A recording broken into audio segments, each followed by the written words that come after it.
परमात्मा को पाने तथा उसका वास्तविक लाभ प्राप्त करने के लिए आध्यात्मिक ज्ञान चर्चा। मानव समाज को शास्त्रानुकूल निर्णायक भक्ति प्रदान करने हेतु आध्यात्मिक ज्ञान चर्चा। नमस्कार, मैं हूं आपके साथ नेहा शर्मा और आप देख रहे हैं हमारा विशेष कार्यक्रम आध्यात्मिक ज्ञान चर्चा। और आइए शुरुआत करते हैं कार्यक्रम की और जानते हैं विचार जगत गुरु तत्वदर्शी संत रामपाल जी महाराज, सतलोक आश्रम बरवाला, जिला हिसार हरियाणा, बनाम श्री मधु परमहंस जी महाराज आश्रम, रांजड़ी, जम्मू के विचार। स्वामी जी, आपका इष्ट देव कौन? जहाँ तक सदगुरु कबीर साहब ने भी और हमारा पंथ एक परम पुरुष सत्ता को मानता है, उसे सतपुरुष कहिए, परम पुरुष कहिए, अनामी पुरुष कहिए, उसको इष्ट मानते हैं। नहीं, सतपुरुष से आपका क्या तात्पर्य है? जो सत्य सोई जो विनशे नहीं, जिसका किसी भी देश काल अवस्था में कभी भी नाश नहीं होता, वो सत्य है। वो सत्ता जिसका किसी भी देश काल अवस्था में कभी भी नाश नहीं होता। साथ ही हम ये भी जानना चाहेंगे कि पूर्ण गुरु अर्थात सदगुरु की असली क्या पहचान है? ये सवाल जो आप मुझसे पूछ रहे हैं, ये मुझसे हज़ारों बार लोगों ने सवाल पूछा है। कबीर साहब अपनी वाणी में पूर्ण सदगुरु की पहचान बोल रहे हैं। गुरु के लक्षण क्या तुम सुनो धीर चितलाए। पहला तो वो बाल ब्रह्मचारी हो, अगर बाल ब्रह्मचारी नहीं है तो कम से कम वो सन्यासी हो, क्योंकि मोह माया को त्यागा हो और समस्त इंद्रियों पर उसका नियंत्रण हो। दूसरा वो अयाचक, भीख न मांगे। तीसरा निर्बंधन, पैसे के लिए वो कार्य न करे, व्यावसायिक रूप से वो कार्य न करे। चौथा सारग्राही, अपनी जीविका का उपार्जन वो अपने उपार्जन से करे। और पांचवा एक पूर्ण सदगुरु सर्वज्ञ, उसे समस्त धर्म शास्त्रों का बोध हो ताकि आपकी शंकाओं का निराकरण कर पाए। और छठा ईश्वर निष्ठ। और सातवां जो सत्य में समाहित हो वो सदगुरु हैं। और ऐसे तो सभी कहेंगे कि हम सदगुरु हैं, लेकिन एक महात्मा की ये पहचान है कि उसका इंद्रियों पर निग्रह कितना है, काम क्रोध लोभ मोह पर उसका नियंत्रण कितना है और उसका त्याग कितना है और उसमें ज्ञान और उसकी कथनी और करनी में डिफरेंट कितना है। इसलिए एक पूर्ण हीरा सोई सराई है सही घनन की चोट। ये प्रश्न बड़ा जटिल है। इसके लिए साधक को अपना अनुमान और शास्त्रों का अध्ययन करके तब गुरु को खोजना पड़ेगा। सतपुरुष को जानसी किसका सदगुरु नाम। बिल्कुल। अब हम आपसे जानना चाहेंगे कि परमात्मा साकार है ये निराकार, इसके बारे में आप थोड़ा स्पष्ट रूप से बताएं हमें। साकार कहो तो माया माही, निराकार का आय नहीं। जहाँ तक परमात्मा के स्वरूप की बात है, शास्त्रों में भी इसका वर्णन है।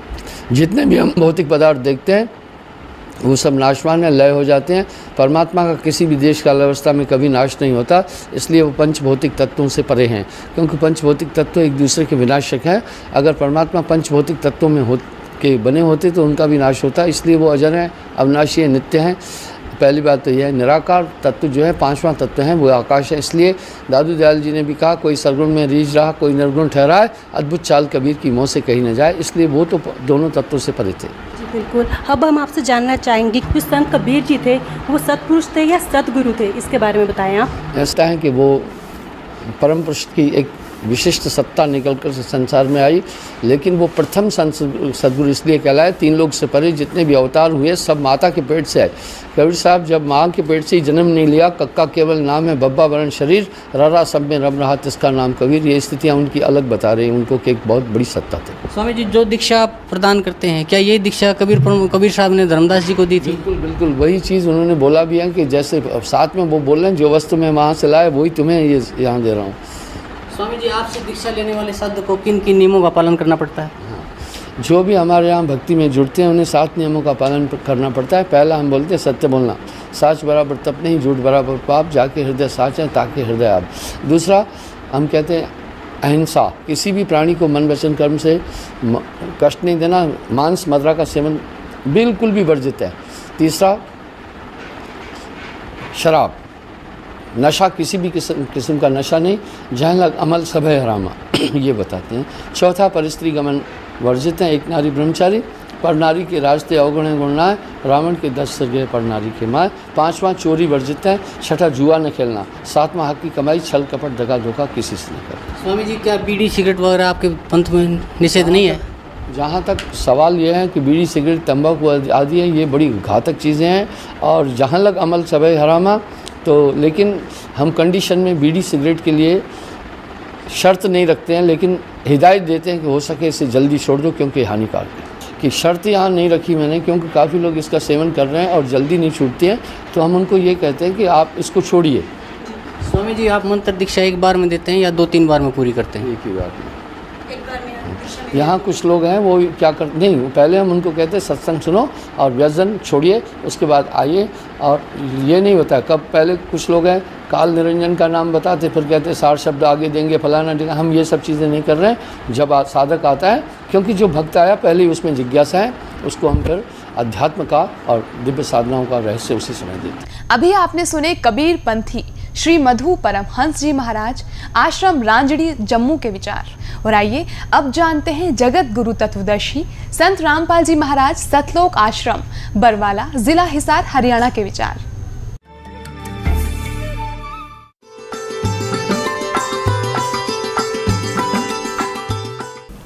सतगुरुदेव की जय।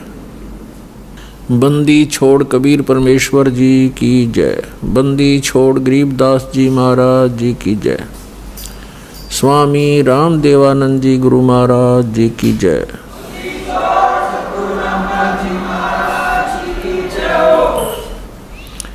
गरीब नमो नमो सतपुरुष को नमस्कार गुरु की नहीं।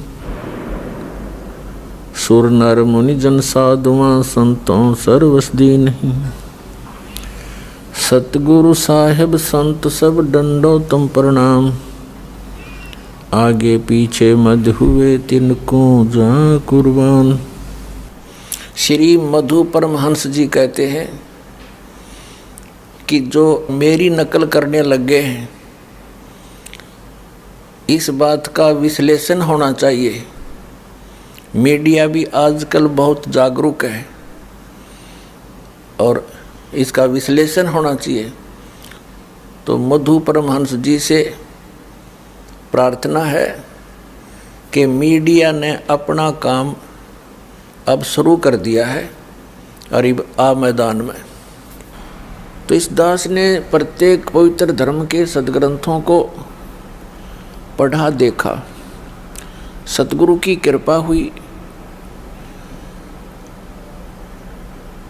जिस कारण से दास को प्रत्येक पवित्र धर्म के पवित्र सद्ग्रंथों को ठीक ठीक जानने का अवसर मिला। उनको ठीक ठीक जाना। उसके पश्चात इस दास ने जो सत्संग किए, तो इस दास के सत्संगों से ये तो सिद्ध हो चुका है कि कबीर इज गॉड। तो ये भोले श्रद्धालु अब ये सोचने लग गए हैं कि यदि कबीर जी ही परमात्मा हैं, क्योंकि वो तो सर्व प्रमाणित हो चुके हैं। इस दास ने सैकड़ों प्रमाण देकर के सिद्ध कर दिया है कि कबीर इज गॉड, कबीर परमात्मा है, परम अक्षर ब्रह्म है। ये काशी में जुलाहा धानक रूप में 120 वर्ष रहकर सह शरीर आए थे, सह शरीर चले गए। सब वेदों से प्रमाण कर दिया।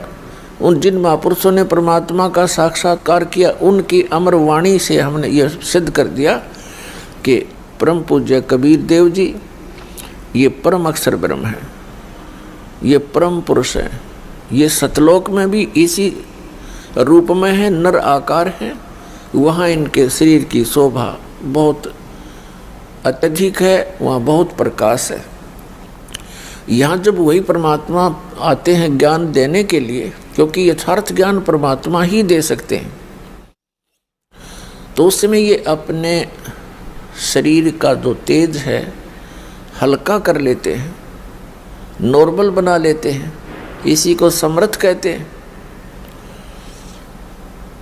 जैसे एक कक्ष के अंदर 3-4 ट्यूब जग रही हों, कोई 100 की, कोई 200 की, कोई 500 की, कोई 1000 की, और एक उसमें 0 वाट का भी होता है।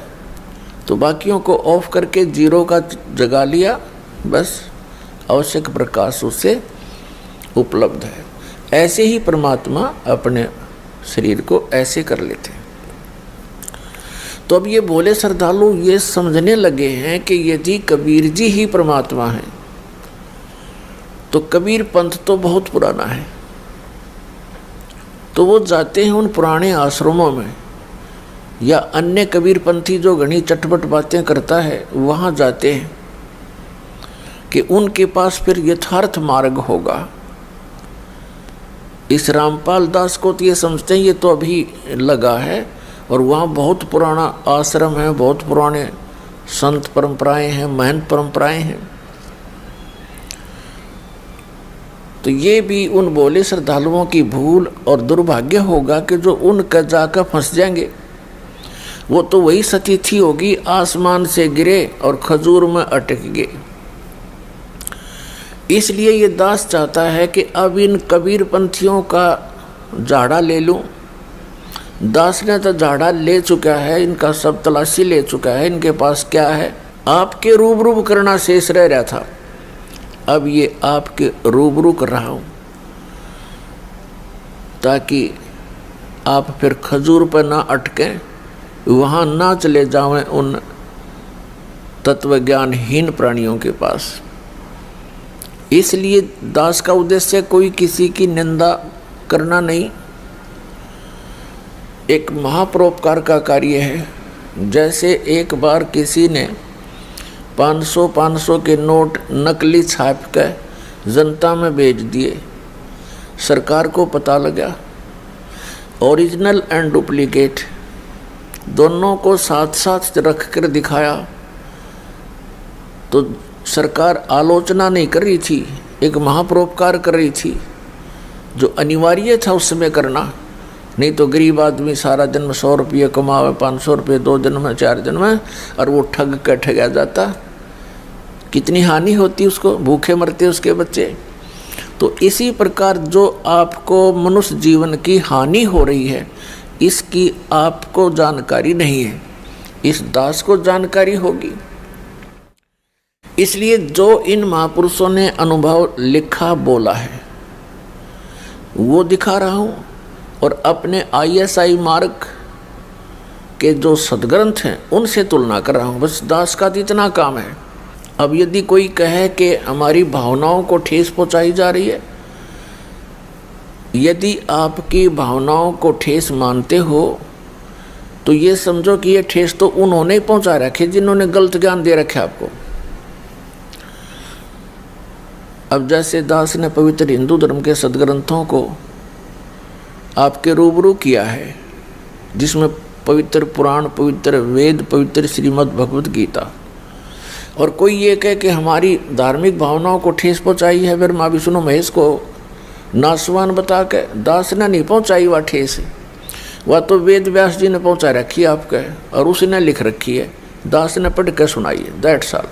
इसी प्रकार कबीर सागर के अंदर जो भी लिखा है कबीर वाणी में, ये धर्मदास जी ने लिखा है, परमेश्वर ने बोला है, और वो दास आपके सामने खोला है। और इन डुप्लीकेट जो इनका उससे नहीं ज्ञान मिलता, कबीर सागर से, कबीर साहिब की महिमा से, कबीर साहिब की वाणी से जिसका ज्ञान मेल नहीं खाता है, तो वो डुप्लीकेट संत है, उससे पीछा छुटवा लेना, इतनी सी बात है। और फिर भी आप समझते हो कि नहीं हमारे गुरुजी बिल्कुल ठीक हैं, तो नो प्रॉब्लम, किसी पे प्रेशर नहीं, दास का कर्तव्य बन गया है। परमात्मा ने इस दास को यह सेवा दी है कि जो कबीर परमात्मा खरी खरी कहा करते थे, आज दास को सेवा मिली है। और खरी खरी कहते हैं संत कहावत सोय, जेता मीठा बोलवा तेता संत नहीं होए। तो प्रसंग चल रहा है कि कबीर पंथियों का नंबर आ रहा है। कबीर पंथ के अंदर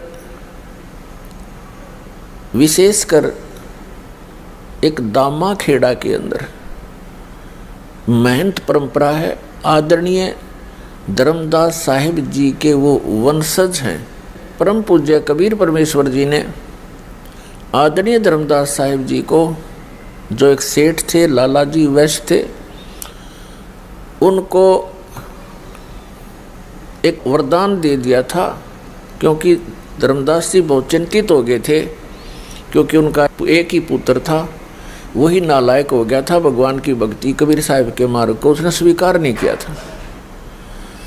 वो बहुत चिंतित हो गया था, कब मेरा क्या होगा। ऐसा कुपूत पैदा हो गया मेरे घर पे।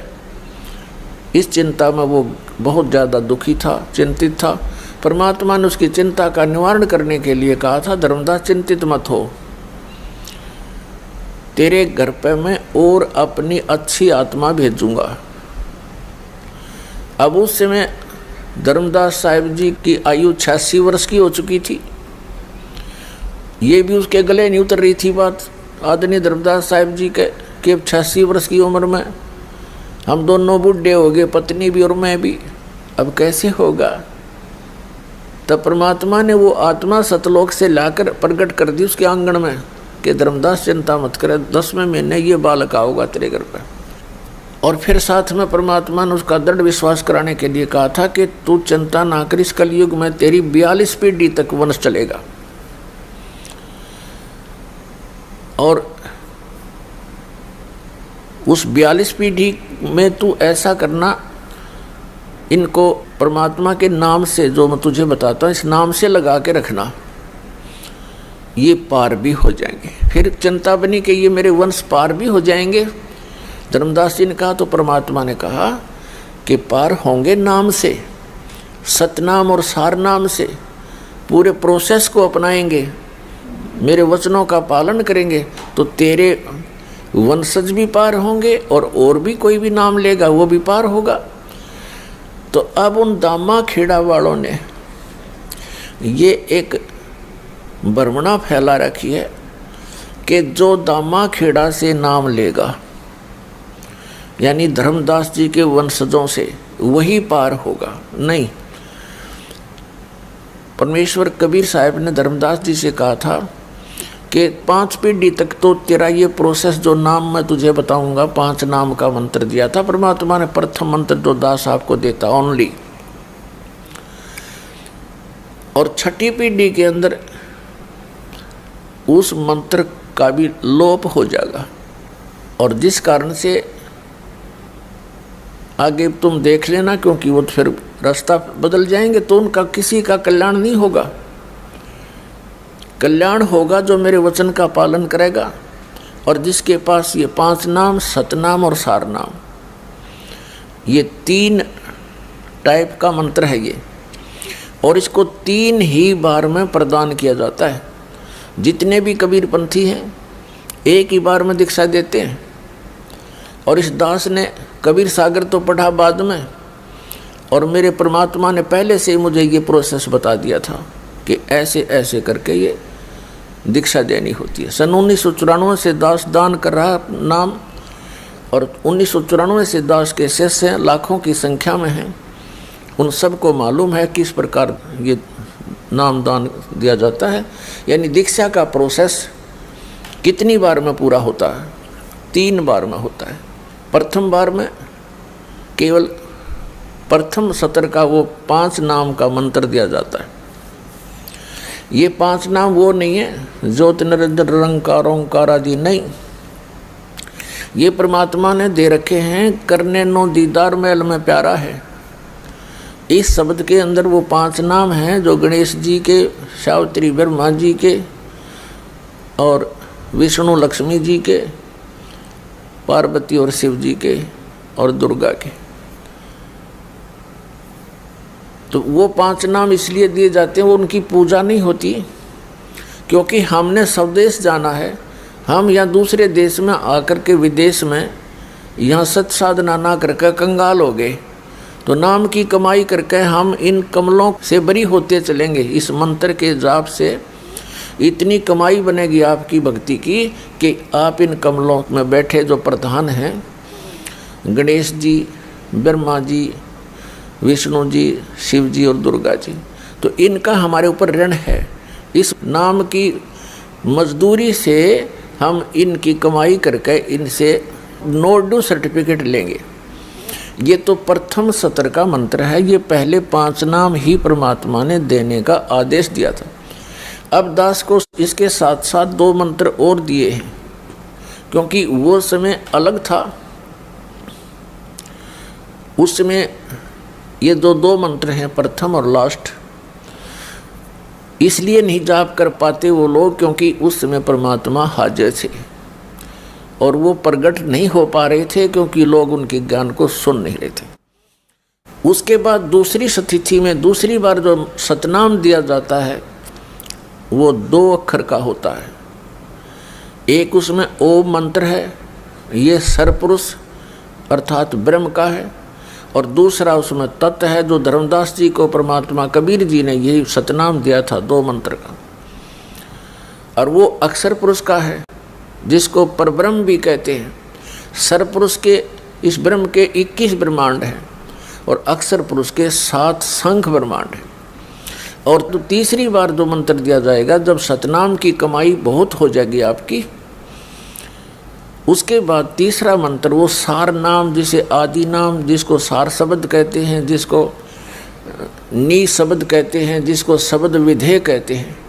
जैसे सतनाम के 2 अक्षर का जाप है वो श्वास उश्वास से है, लेकिन सार शब्द का सिमरन केवल सुरती से होता है, सुरत और निरत से।